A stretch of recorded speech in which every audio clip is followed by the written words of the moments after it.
The PUGGLE Enteral Feeding Pump from Amsino. The versatile PUGGLE Enteral Feeding Pump is designed to deliver nutritional solutions to patients with enteral feeding needs. From infants to seniors, the PUGGLE pump has several thoughtful, intuitive features that help patients enjoy an optimized, energized lifestyle. Your pump arrives with an uncharged battery. Use the AC adapter that comes with the pump. It only takes 2.5 hours to fully charge the pump, or 20 hours of power. The pump is easy to hold and weighs only 1.4 pounds, even with the battery. With its lightweight, compact design and 20 hours of charge time, it's backpack ready for patients on the go. Just make sure the tubing is kink-free. On the front panel, you've got everything you need at a glance, which is very convenient when you don't want to disrupt a patient who's resting. When your pump is connected to a power source, this light is a solid green, and these LED lights let you know if there is an alert or alarm. The pump's continuous peristaltic motor is quiet and reliable, which helps to minimize nuisance alarms that can be disruptive for patients and caregivers.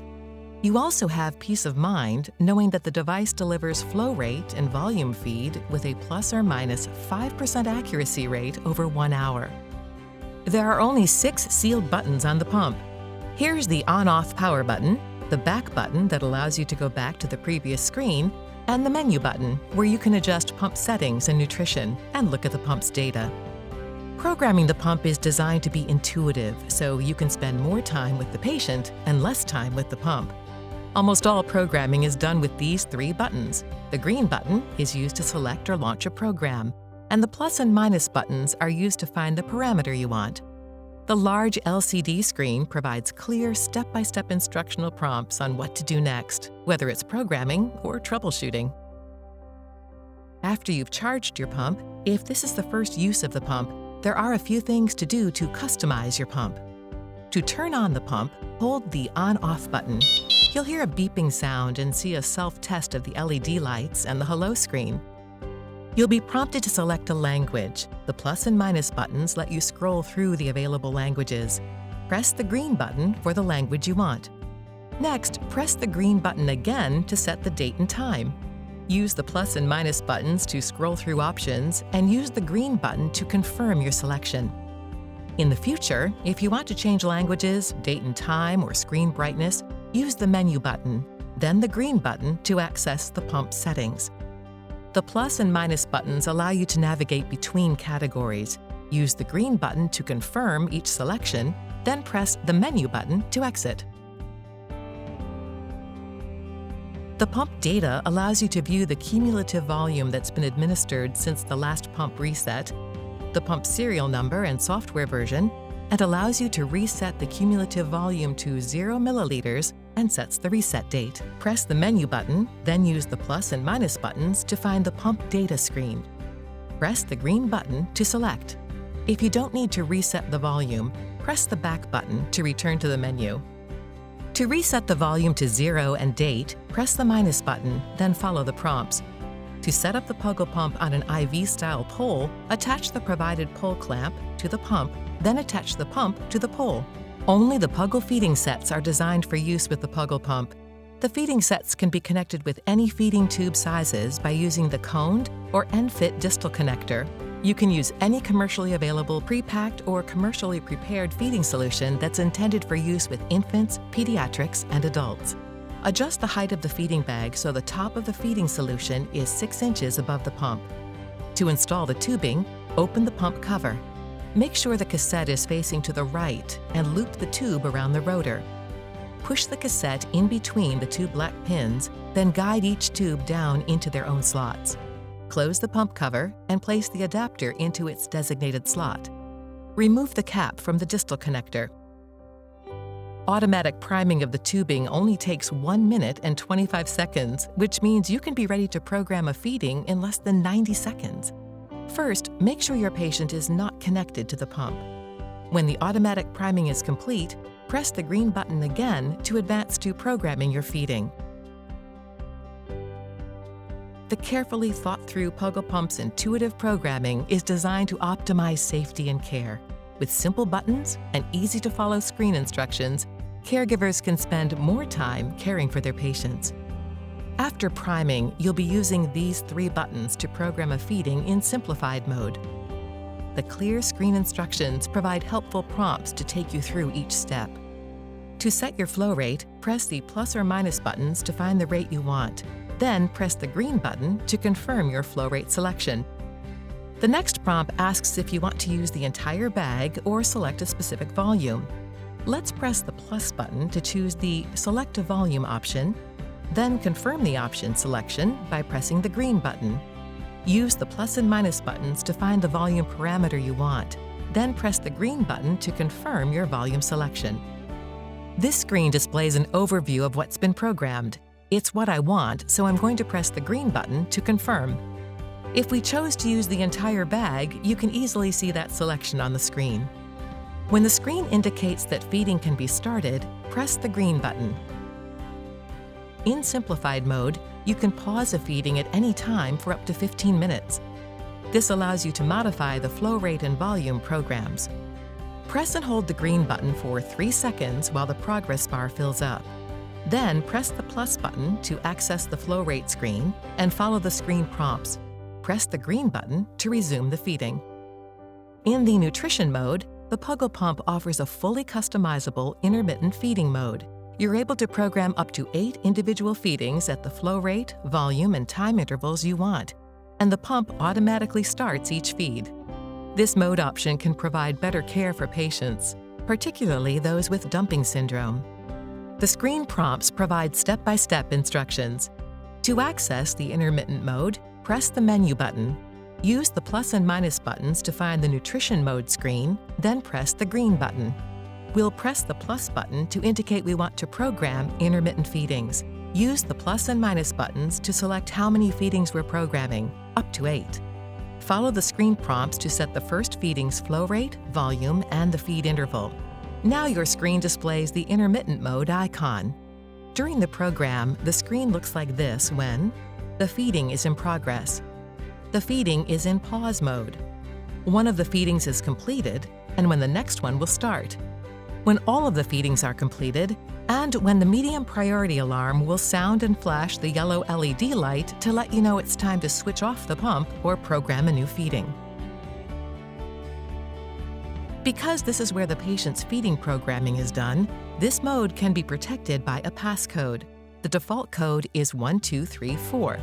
To change the code, use the plus and minus buttons to select each number, then press the green button to confirm the number and move to the next digit until complete. To set the lock rate and volume mode, make sure the pump is not running or in pause mode. If you try, you'll be instructed to switch the pump off, then on. Press the menu button and then the plus and minus buttons to find the nutrition mode screen. Press the green button to select this program. Let's set the lock rate and volume mode by following the screen prompts. We want to press the plus button to confirm we want to use the lock mode. We'll use the plus and minus buttons to select the flow rate. Press the green button to confirm our selection.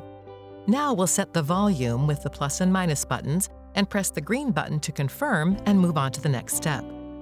Everything looks fine, so we'll press the green button to save our program. The lock icon now appears on our screen. Intermittent and lock rate and volume programs are stored in the pump for 24 hours after the pump has been switched off. If you need to deactivate these programs, start by switching on the pump. Press the menu button, then use the plus and minus buttons to find the nutrition mode. Press the green button to confirm the selection. Then use the plus and minus buttons to select which mode you want to deactivate. Press the green button. Follow the screen prompts to choose the mode to deactivate, then press the green button to confirm. Sometimes you'll need to stop the pump during the programming phase or menu, during a pause, or because of an alarm. To stop the pump, power it down by pressing and holding the on-off button for 3 seconds while the progress bar fills up. The exit screen will appear. You can resume an unfinished feeding after the pump has been switched off. The data linked to the previous feeding is stored for 4 hours, as long as the programmed volume hasn't been reached. This feature works in simplified, lock rate and volume, and intermittent modes. Switch on the pump, prime the tubing, then press the plus button to choose Yes to resume the previous nutrition. Pressing the green button will start the feeding from the time it was stopped. Another safety feature is the ability to lock the keypad during a feeding. When the keypad is locked, the pump can't be paused or switched off.